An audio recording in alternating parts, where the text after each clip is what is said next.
Hello students, welcome back to your favourite channel learn with Javed. আশা করি প্রত্যেকে ভালো আছো এবং সুস্থ আছো। আজকের থাম্বনেল দেখে তোমরা প্রত্যেকে বুঝতে পেরেছো আজকের ক্লাসটা কোন টপিকের উপর হতে চলেছে এবং কোন স্টুডেন্টদের জন্য এই ক্লাসটা হতে চলেছে সেটা অবশ্যই তোমরা প্রত্যেকে বুঝতে পেরেছো। 2025-এর মাধ্যমিক পরীক্ষা খুব শীঘ্রই হতে চলেছে। সামনেই তোমাদের পরীক্ষা, সেই জন্য যারা 2025 সালে মাধ্যমিক পরীক্ষা দেবে তারা যদি এই ভিডিওটা নাও দেখো বা এই ক্লাসটা যদি নাও দেখো, অসুবিধা কিছু নেই, কারণ তোমাদের জন্য অনেক ক্লাস আমি করিয়েছি। তোমরা সেই সমস্ত ক্লাসগুলো ডেফিনেটলি দেখো। আজকের এই ক্লাসটা হবে 2026 যে নতুন মাধ্যমিকের ব্যাচ আসছে তাদের জন্য। এই ক্লাসেতে আমরা কি শিখব? আমরা দেখব যে আমাদের একটি চ্যাপ্টার আছে আমাদের, অর্থাৎ সেকেন্ড চ্যাপ্টার ফিজিক্যাল সায়েন্সের, যেটা হচ্ছে বিহেভিয়ার অফ গ্যাস বা যেটাকে আমরা বলছি গ্যাসের আচরণ। সেই চ্যাপ্টার থেকে বেশ কিছু ইম্পর্ট্যান্ট এমসিকিউ এবং তার সাথে তার ইম্পর্ট্যান্ট যে কনসেপ্ট, সেই কনসেপ্ট আমরা পড়ব। একদম টোটাল ভালো ভালো কোশ্চেন আছে, আপডেটেড কোশ্চেন আছে, যে কোশ্চেন্সগুলো মাধ্যমিকে বারবার এসেছে বা আগামী দিনে আসার সম্ভাবনা অনেক বেশি আছে। সেই সমস্ত কোশ্চেন্সগুলো আমি তোমাদের সামনে তুলে ধরেছি। প্রথমে কয়েকটা কথা বলে দিই, যারা 2026 সালে মাধ্যমিক পরীক্ষা দেবে তাদের জন্য আমাদের নতুন ব্যাচ অলরেডি শুরু হয়ে গেছে। ডিসেম্বর থেকেই অনলাইন এবং অফলাইন দুটো মেথডেই আমাদের ব্যাচ চলছে। যদি কেউ অ্যাডমিশন নিতে যাও তোমরা অবশ্যই নিচে দেওয়া ফোন নাম্বারে যোগাযোগ করো। এখন আমরা আজকের যে ক্লাসটা করব, এই ক্লাসে আমরা বেশ কিছু ইম্পর্ট্যান্ট এমসিকিউ কোশ্চেন রেখেছি এবং তার সাথে তার কনসেপ্ট রেখেছি। তোমরা ডেফিনেটলি ক্লাসটাকে প্রথম থেকে শেষ পর্যন্ত দেখো, দেখলেই বুঝতে পারবে যে এই ক্লাস থেকে তোমরা কত কী জিনিস শিখছো। শুধুমাত্র এই কোশ্চেন্সগুলো প্র্যাকটিস হবে তা নয়, এর সাথে সাথে যে কনসেপ্ট আছে, আমি ধরে নিচ্ছি এই যে কোশ্চেন্সগুলো তোমরা দেখছো তোমরা প্রত্যেকেই এখনও পর্যন্ত এই চ্যাপ্টারটা কেউ পড়োনি, আমি ধরে নিচ্ছি। আমি সেই মতোভাবেই তোমাদেরকে এই কোশ্চেনগুলো আমি কমপ্লিট করাবো।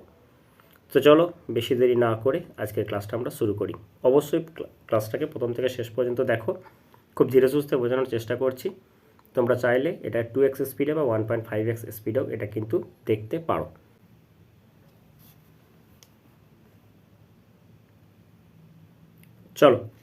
চলে আসি আজকের প্রথম প্রশ্নে কি বলছে দেখো, বলেছে কোন শর্তে বাস্তব গ্যাস আদর্শ গ্যাসের ন্যায় আচরণ করে? Under what condition does a real gas behave like an ideal gas? Okay, আশা করি প্রত্যেকে এটা আনসার করে দিয়েছো। দেখো কোন শর্তে আমরা দেখব যে কন্ডিশনটা কি। প্রথমত হচ্ছে দেখো যে রিয়েল গ্যাস কোনগুলো আর হচ্ছে আইডিয়াল গ্যাস বা আদর্শ গ্যাস কোনগুলো সেটা আমরা জানি। এখন দেখো আমরা একটা রিলেশন জানি, আইডিয়াল গ্যাস ইকুয়েশন, সেটা হচ্ছে পিভি ইকুয়ালস টু এনআরটি। এই রিলেশনটা এসছে কোথা থেকে? এই রিলেশনটা এসেছে, প্রথমে আমরা যদি দেখি, আমরা বয়েলস লতে দেখব V is proportional to 1/p। কখন? না যখন হচ্ছে মাস এম অ্যান্ড টেম্পারেচার এই দুটো হচ্ছে কনস্ট্যান্ট থাকে। আমরা 2 নম্বর পড়বো, চার্লস লতে পড়বো ভি ইজ প্রপোর্শনাল টু টি, যখন হচ্ছে মাস অ্যান্ড প্রেসার হচ্ছে কনস্ট্যান্ট। অ্যান্ড 3 নম্বর আমরা যেটা পড়বো অ্যাভোগাড্রোস ল, সেটা হচ্ছে V is proportional to N, যেখানে হচ্ছে পি আর টি হচ্ছে কনস্ট্যান্ট। ওকে, এই জিনিসগুলো আমরা পড়েছি বা পড়বো এই 3টে লতে। এখন দেখো যে তার মানে আমরা দেখতে পাচ্ছি কি যে ভলিউমটা তোমার প্রেসারের সাথে কি ইনভার্সলি রিলেশন। তার মানে ভলিউমটাকে যদি বাড়াতে হয় তাহলে প্রেসারটাকে কী করতে হবে? কমাতে হবে। তাহলে আমার কন্ডিশনটা কি? তাহলে প্রথম কন্ডিশন হলো আমি দেখতে পাচ্ছি যে আমার টার্গেট হচ্ছে ভলিউমটা বাড়ানো, সেটা যে কোনোভাবেই হোক। তাহলে ভলিউম বাড়াতে পারি আমি দুটো কন্ডিশনে। 1 নম্বর হচ্ছে কি, আমি যদি প্রেসারটাকে কমাই তাহলে ভলিউমটা বাড়বে, তার মানে কী হবে? প্রেসারটা লো হবে। তাহলে যেখানে যেখানে হাই প্রেসার আছে, এটা দেখো হাই প্রেসার আছে, তাহলে এটা ক্যান্সেল আউট হয়ে যাচ্ছে। ওকে, তাহলে যেখানে যেখানে হাই প্রেসার আছে সেটা ক্যান্সেল আউট হয়ে যায়। তাহলে লো প্রেসারের জায়গা আমি একটা পেয়েছি, দেখো অপশান সিতে পেয়েছি লো প্রেসার। ঠিক আছে, বেশ। আবার দেখো লো প্রেসার পেয়েছি, অপশান বিতে পেয়েছি। এই দুটো ক্যান্সেল আউট হয়ে গেলো হাই প্রেসারের জন্য।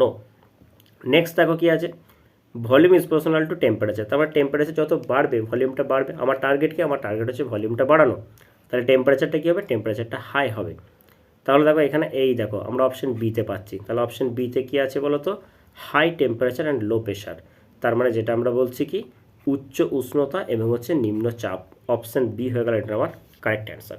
আশা করি বুঝতে পেরেছো। আমি দেখো দুটো লকে কত সুন্দর এক্সপ্লেন করলাম যে কিভাবে আমরা এই দুটো লয়ের সাহায্যে আমরা একটা রিয়েল গ্যাসকে আমরা আইডিয়াল গ্যাসে কনভার্ট করতে পারি। তার জন্য কন্ডিশন কি হবে? তার কন্ডিশন হচ্ছে high temperature and low pressure, কারণ আমাদের টার্গেট হচ্ছে কি ভলিউমটাকে বাড়াতে হবে অ্যাট এনি কন্ডিশন। ওকে, চলো নেক্সট কোশ্চেন নাম্বার 2তে চলে আসি। কোশ্চেন নাম্বার 2তে কী বলেছে দেখো, কোশ্চেন নাম্বার 2তে এখানে বলা হচ্ছে, এখানে ডেফিনেটলি তোমরা বাংলাতে কোশ্চেনটাও পেয়ে যাবে, যে বয়েল ও চার্লস উভয় সূত্রের মধ্যে কোন ভৌত রাশিটি ধ্রুবক থাকে, which physical quantity remains constant in both Boyle's and Charles law. আমরা বয়েলস লতে কী পড়লাম, আমরা বয়েলস লতে পড়েছি V is proportional to 1/p, অর্থাৎ প্রেশারটা বাড়ালে ভলিউমটা কমবে, তাহলে সেক্ষেত্রে মাস অ্যান্ড টেম্পারেচার কনস্ট্যান্ট। আবার আমরা চার্লস লতে কী বললাম, ভি ইজ প্রপোর্শনাল টু টি, এক্ষেত্রে কী হবে, মাস আর হচ্ছে প্রেসার কনস্ট্যান্ট, তাহলে দুটোতে কমন কে আছে, মাস আছে, অর্থাৎ মাস মানে হচ্ছে গ্যাসের ভর, তাহলে এখানে অপশান এতে আছে দেখো মাস আছে, তাহলে এখানে আমরা পেয়ে গেলাম কি কমন কনস্ট্যান্ট পেয়ে যাচ্ছি দুটোর ক্ষেত্রেই, যেটা হবে সেটা হচ্ছে তোমার কি গ্যাসের ভর। ওকে, আশা করি এই কোশ্চেনটা প্রত্যেকে ক্লিয়ারলি বুঝতে পেরেছো। তারপরে চলে আসি কোশ্চেন নাম্বার 3তে চলে আসি। ভিডিওটা তোমাদের কেমন লাগছে অবশ্যই তোমরা কমেন্ট করে জানিও, এবং ভিডিওটাকে শেষ পর্যন্ত দেখো, দেখলেই বুঝতে পারবে, যদি এই চ্যাপ্টারটা নাও পড়ে থাকো তাতেও কিন্তু এই কোশ্চেনগুলো আনসার তোমরা করতে পারবে। চলে আসি কোশ্চেন নাম্বার 3 কী বলছে দেখো, কোশ্চেন নাম্বার 3তে বলা হচ্ছে সকল আদর্শ গ্যাসের আয়তন শূন্য হয় যখন সেটির উষ্ণতা, okay, the volume of all ideal gases becomes zero when their temperature is what, তাই না? দেখো আমরা চার্লস লতে কি দেখেছি ইকুয়েশনটা, না ভিটি সমান হচ্ছে V0 ইন্টু 1 প্লাস T/273, এই ইকুয়েশনটা পেয়েছি আমরা। এখন এই টি এর জায়গায় যদি আমি -273 বসাই, তাহলে দেখো আসছে VT is equal to V0 into 1 - 1 that is equal to 0। তার মানে -273 ডিগ্রি সেন্টিগ্রেড টেম্পারেচারটা এমন একটা টেম্পারেচার যে টেম্পারেচারে গ্যাসের ভলিউমটা কী হয়ে যাচ্ছে, গ্যাসের ভলিউমটা 0 হয়ে যাচ্ছে। তাহলে ওই যে টেম্পারেচারটা আছে ওই টেম্পারেচারটাকে আমরা কী বলবো, অ্যাবসলিউট জিরো টেম্পারেচার। তার ভ্যালুটা কত, তো ভ্যালুটা হচ্ছে -273 ডিগ্রি সেন্টিগ্রেড। ওকে, এই টেম্পারেচারটাকে কাজে লাগিয়ে, মানে এই টেম্পারেচারটাকে সবথেকে লোয়েস্ট টেম্পারেচার ধরে একটা স্কেল তৈরি করা হয়েছে যেটা কেলভিন স্কেল নামে পরিচিত, ওটাকে অ্যাবসলিউট স্কেলও বলা হয়ে থাকে, অর্থাৎ -273 ডিগ্রি সেন্টিগ্রেড, অথবা এটাকে আমরা বলছি 0 কেলভিন। ওকে, তার মানে সেলসিয়াসের কোনো ভ্যালু আছে তাকে যদি আমাকে কেলভিনে কনভার্ট করতে হয়, তাহলে তার সাথে কী করবো, 273 আমরা অ্যাড করে নেব। ওকে, তাহলে এটা আনসারটা কী হচ্ছে, গ্যাসের ভলিউমটা 0 হয় কোন টেম্পারেচারে, সেটা হচ্ছে -273 ডিগ্রি সেন্টিগ্রেড। অপশান বি হয়ে গেল এটা আমার কারেক্ট আনসার। চলো কোশ্চেন নাম্বার 4-এ চলে আসি। কোশ্চেন নাম্বার 4 কী বলছে দেখো, কোশ্চেন নাম্বার 4 বলছে in the SI system the unit of pressure of for gases substance. ঠিক আছে, তাহলে আমরা প্রেসার সমান কি জানি, আমরা প্রেসার সমান জানি হচ্ছে ফোর্স পার এরিয়া, তাই না, ফোর্স পার এরিয়া। ওকে, তাহলে ফোর্সের জন্য কি হবে, ফোর্সের জন্য নিউটন হবে, আর এরিয়ার জন্য কি হচ্ছে মিটার স্কোয়ার হবে, তাহলে newton per meter square. Option A আছে দেখো, অপশান ইতে আমরা পেয়ে যাচ্ছি, এখানে নিউটন সেন্টিমিটার আছে, হবে না, ডাইন তো হচ্ছে না, এসআই বলেছে, তাহলে এটা হয়ে যাচ্ছে নিউটন পার মিটার স্কোয়ার, যেটাকে আমরা বলছি পাস্কেল। ঠিক আছে, তাহলে অপশান এ হয়ে গেল এটা আমার কারেক্ট আনসার। তারপরে চলে আসি কোশ্চেন নাম্বার 5। কোশ্চেন নাম্বার 5-এ কী বলছে দেখো, কোশ্চেন নাম্বার 5টা কী বলেছে, আচ্ছা চলো কোশ্চেন নাম্বার 5-এ বলা হচ্ছে at constant temperature if the pressure of a fixed mass of gas is half the volume will becomes. Okay, তো চলো কোশ্চেন নাম্বার 5-এ কী বলেছে, বলছে স্থির উষ্ণতায় নির্দিষ্ট ভরে গ্যাসের চাপটা যদি অর্ধেক করা হয় তাহলে আয়তনটা কি হবে। দেখো আমরা চাপ অর্ধেক করছি, তাহলে ভলিউমটা কি হবে, এটা চাপ কমালে ভলিউম বাড়বে, এটা কার সূত্র, এটা হচ্ছে আমরা বয়েলস লতে পাচ্ছি। তাহলে চাপটাকে যদি আমরা অর্ধেক করি তাহলে তার ভলিউমটা কী হবে, ভলিউমটা তার ডবল হয়ে যাবে। অপশান সি হবে এটার আমার correct answer, double of the original. Okay, option C হবে এটার আমার কারেক্ট অ্যান্সার। চলো তারপরে প্রশ্নে চলে আসি, দারুণ প্রশ্ন আছে দেখো, কোশ্চেন নাম্বার 6। তোমরা একবার ক্লাসটাকে প্রথম থেকে শেষ পর্যন্ত দেখো, দেখলেই বুঝতে পারবে যে কত ভালো ভালো কোশ্চেন তোমাদের জন্য প্র্যাকটিস করার জন্য আমি রেখেছি। আমাদের অলরেডি পেড কোর্সের ক্লাস শুরু হয়ে গেছে, যারা যারা ক্লাস করতে চাও তারা অবশ্যই অনলাইন এবং অফলাইন যে মোডে ক্লাস করতে চাও তারা অবশ্যই নিচে দেওয়া ফোন নম্বরে কন্ট্যাক্ট করো। ঠিক আছে, তো চলো কোশ্চেন নাম্বার 6।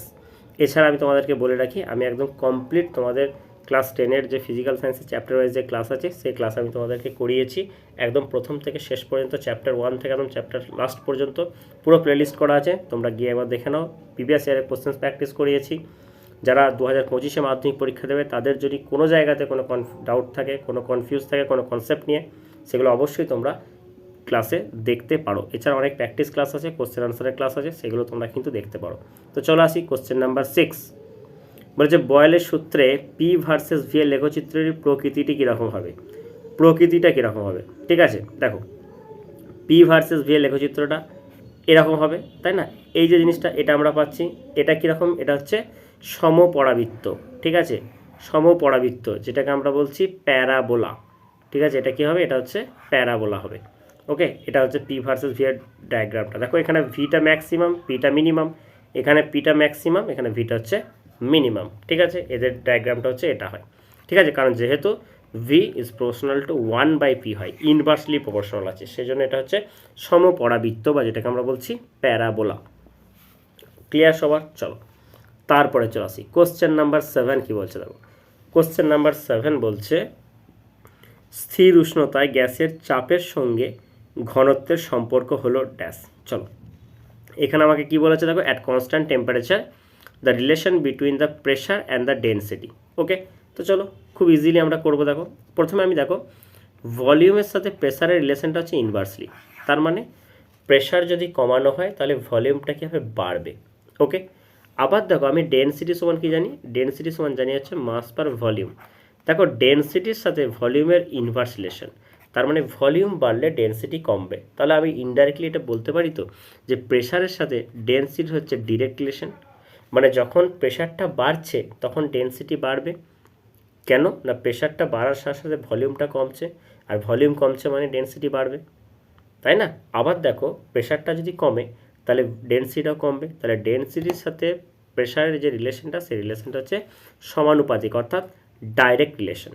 তাহলে আমরা এখানে কি বলবো, এখানে আমরা বলবো সেটা হচ্ছে ডিরেক্ট প্রপোর্শনাল। অপশান সি হবে এটার আমার কারেক্ট অ্যান্সার। বুঝতে পেরেছো? কারণ যেহেতু ডেন্সিটির সাথে ভলিউমের রিলেশনটা হচ্ছে ইনভার্স, আর ভলিউমের সাথে প্রেশার রিলেশনটা ইনভার্স, তাহলে প্রেশারের সাথে ডেন্সিটি রিলেশনটা কী হবে, ডাইরেক্ট রিলেশন হবে। ঠিক আছে, সেই একটা কথা আছে না যে শত্রু শত্রু আমার মিত্র, ঠিক সেরকম আর কি এই জিনিসটা, ওইটার এই ব্যাপারটা হলো। ঠিক আছে, এখানে ভি এর সাথে পি এর রিলেশনটা হচ্ছে ইনভার্স, আবার দেখো ভি এর সাথে ডি এর রিলেশনটা ইনভার্স, তার মানে পি আর ডি এরা কী হবে, এরা হচ্ছে ডিরেক্ট রিলেশন হবে। চলো তারপরে প্রশ্নে চলে আসে, এটা একটা ফিগার বেসড কোশ্চেন আছে কোশ্চেন নাম্বার 8-এ। একটু কোশ্চেনটা কমপ্লিট আসেনি এখানে, মানে একটু আবছা এসছে। তো চলো ঠিক আছে, আমি বুঝতে তো পারছি এটা একটা গ্রাফ রিলেটেড কোশ্চেন আছে। বলেছে বয়েলের সূত্রে PV versus P, PV versus P. ঠিক আছে, দেখো আমরা কি জানি, আমরা জানি V is proportional to 1/p, তার মানে হচ্ছে পিভি ইজুকাল টু কী হচ্ছে, পিভি ইজুকাল টু হচ্ছে কনস্ট্যান্ট। তাহলে পিভি ইজুকাল টু কনস্ট্যান্ট মানে কনস্ট্যান্টের একটাই আছে, কী হবে সেটা হবে অপশন বি হবে। সো অপশন বি এর যে গ্রাফটা আছে এইটা, এই গ্রাফটা হবে আমাদের কারেক্ট অ্যান্সার। ঠিক আছে, PV versus PV equals to constant, PV versus P এর গ্রাফটা হবে এটা। বাকিগুলো কিন্তু একটাও হবে না, কারণ এটাও কনস্ট্যান্ট নেই, এটাও নেই। ঠিক আছে, এটাও হবে না। ওকে, আশা করি প্রত্যেকে এটা বুঝতে পেরেছ। চলো তারপরে চলে আসি, একদম প্রায় চলে এসেছি। আজকের কোশ্চেন নাম্বার 9 কী বলছে, দেখো কোশ্চেন নাম্বার 9-এ বলা হচ্ছে, এখানে কোশ্চেনটা কি বলছে, এখানে কোশ্চেনটা যেটা বলছে সেটা হচ্ছে 11.2 লিটার কোনো আদর্শ গ্যাসের জন্য, 11.2 লিটার কোনো আদর্শ গ্যাসের জন্য এসটিপিতে পিভির মান কত হবে। ঠিক আছে, দেখো আমরা এখানে দেখতে পাচ্ছি for an ideal gas with a volume of 11.2 litre at STP the value of PV equals to what. দেখো আমরা কি জানি, আমরা জানি পিভি ইকুয়ালস টু, আমরা জানি এনআরটি, এটা আমরা জানি। এই পিভির ভ্যালুটা আমাকে বের করতে হবে। দেখো যদি 1 মোল গ্যাস আমরা কনসিডার করি, তাহলে 1 মোল গ্যাস মানে হচ্ছে তার ভলিউমটা কত, সেটা হচ্ছে 22.4 লিটার। ঠিক আছে, এখানে কি আছে বলো তো, এখানে আছে 11.2 লিটার আছে। 11.2 লিটার মানে হচ্ছে কি, এটা হচ্ছে হাফ মোল, মানে হচ্ছে 0.5 মোল হবে। তাহলে 0.5 মোল মানে এন এর মানটা হচ্ছে 0.5, তাহলে এটা হয়ে যাবে 0.5 আরটি। ওকে, 0.5 আরটি কোথায় আছে, এই তো আছে অপশন, দেখো অপশন সিতে আছে। So option C is the right answer. ঠিক আছে, আশা করি এটা প্রত্যেকেই ক্লিয়ারলি বুঝতে পেরেছো। আজকের শেষ প্রশ্ন কোশ্চেন নাম্বার 10 কি বলছে, দেখো what is the freezing point of water in the absolute temperature scale. Freezing point চেয়েছে। ঠিক আছে, তাহলে ওয়াটার বা জলের যেটা হিমাঙ্ক ফ্রিজিং পয়েন্ট সেটা কত, সেটা হচ্ছে 0 ডিগ্রি সেন্টিগ্রেড। তাহলে 0 ডিগ্রি সেন্টিগ্রেড মানে কি, এর সাথে 273 অ্যাড করে দাও, তাহলে কত হবে 273 কেলভিন। ওকে, 273 কেলভিন আছে, অপশান সি আছে। সো অপশান সি হয়ে গেল এটা আমার কারেক্ট আনসার। ওকে, আশা করি এই যে 10টা প্রশ্ন আমি তোমাদের কাছে করালাম, প্রত্যেকটা কোশ্চেন তোমাদেরকে ডিটেলসে আলোচনা করলাম, এটা আনসারটা কেন হলো। আশা করি তোমরা প্রত্যেকে কোশ্চেনগুলো বুঝতে পেরেছো। ভিডিওটা যদি ভালো লেগে থাকে তাহলে অবশ্যই লাইক, শেয়ার এবং কমেন্ট করতে ভুলবে না। আর আমাদের চ্যানেলে যদি নতুন হয়ে থাকো তাহলে অবশ্যই চ্যানেলটি সাবস্ক্রাইব করবে। থ্যাংক ইউ, তোমাদের সাথে দেখা হচ্ছে নেক্সট ক্লাসে। সবাই ভালো থেকো।